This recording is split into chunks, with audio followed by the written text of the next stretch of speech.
Dahil may naisip akong gawin. Maglalagay tayo ng nail polish. Yan, huwag na puro dada. Start na lang. 3, 2, let's go. Ano syempre dito? Your question is, kung sakaling nag-cheat sa inyo ang boyfriend nyo, may chance pa rin bang balikan ninyo ito? Sexually number 1? Easy. Thank you so much for that question, and my answer is no! Hindi na para pagbigyan kita, no? Tumingin ka na nga sa iba, tapos babalik ka pa ulit? Hindi na. I know my worth. Magulan! Ay, hello po kay Megan Payno. Hello. Close kayo. Yes, so, I do siya. Yes, ganda.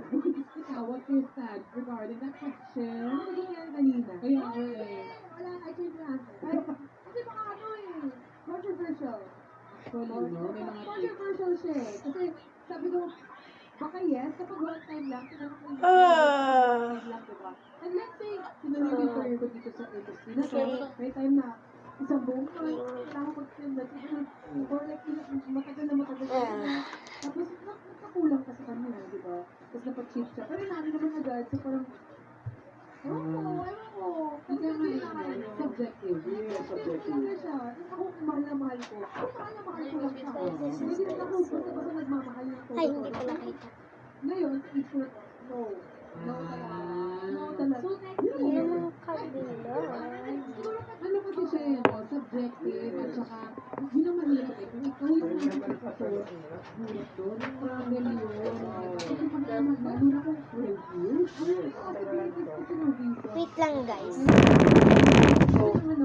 ng seminar about sa cheating and psychology of cheating. And it's as hard din naman sa cheater. Sometimes, hindi naman yung mga nakikita natin sa TikTok na graphic cheater like Alam talaga ng vlog ko.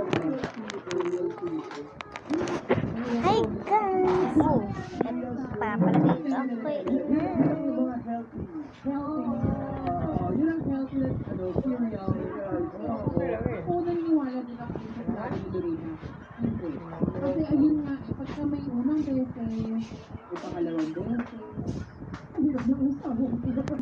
Now, tapos na pa ako magpa-nail polish. Kahit hindi nyo kita. Nag-mistake ka din eh. Meron pa rin. Yes, oo, goodbye.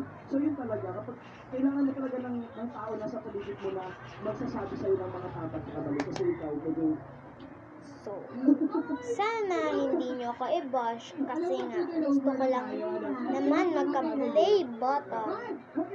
Right? And that's all. Bye-bye!